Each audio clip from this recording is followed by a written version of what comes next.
قالوا بشرناك بالحق فلا تكن من القانطين۔ قالوا، انہوں نے کہا، بشرناک، ہم نے تمہیں خوشخبری دی، بالحق، سچائی کے ساتھ، فلا تکن، تو آپ نہ ہوں، من، سے، القانطین، مایوس ہونے والے۔ انہوں نے کہا، ہم نے تجھے حق کی خوشخبری دی ہے، سو تو نا امید ہونے والوں سے نہ ہو۔ سورۃ الحجر آیت 55۔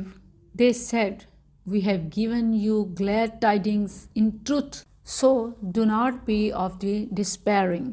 بیٹے کی بشارت پر ابراہیم اور ان کی اہلیہ سارہ علیہم السلام نے تعجب کا اظہار کیا۔ ارادہ تفصیل معلوم کرنے کا تھا، اسی لیے کہا، فَبِمَ تُبَشِّرُونَ، کس بات کی خوشخبری دیتے ہو؟ یعنی کیا یہ خوشخبری اللہ کی طرف سے ہے؟ کیونکہ اس پر تو یقین تھا، جس پر فرشتوں نے جواب دیا، بشرناک بالحق، ہم نے تجھے حق کی خوشخبری دی، سچی خوشخبری دی، یعنی اس حق خبر کی بنا پر جو اللہ نے ہمیں دے کر بھیجا، اسی لیے آپ مایوس ہونے والوں سے نہ ہوں۔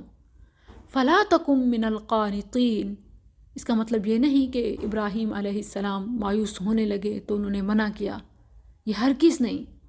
اور یہ ضروری نہیں ہے کہ جس چیز سے منع کیا جا رہا ہو وہ پہلے سے موجود ہو تو منع کیا جائے، بلکہ ایڈوانس میں بھی منع کیا جا سکتا ہے، کسی بات کے خطرے اور سنگینی کی بنا پر اس سے پہلے ہی منع کر دیا جاتا ہے۔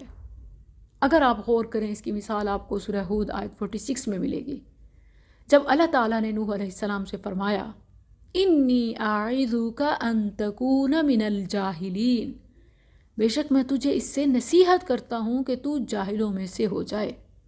اب یہاں ہرگز یہ معنی نہیں لیا جا سکتا کہ نوح علیہ السلام کا شمار ان سے ہو، بلکہ ایسے ہی فرشتوں کا ابراہیم علیہ السلام کو منع کرنا احتیاط کی بنا پر تھا، کیونکہ جہالت کی طرح مایوسی بھی خطرناک ہے۔ جس طرح اللہ سبحانہ و تعالیٰ نے نوح علیہ السلام کو لا علمی کی بنا پر ایسا سوال کرنے سے ہی منع کیا کہ کہیں اس سوال سے تو جاہلوں سے نہ ہو جائے، بالکل ایسے ہی فرشتوں نے کہ آپ یقین ہی کریں، آپ اسباب کی طرف نہ دیکھیں کہ میں بوڑھا ہوں، میری بیوی بوڑھی ہے، بڑھاپے میں کیسے بچہ ہوگا۔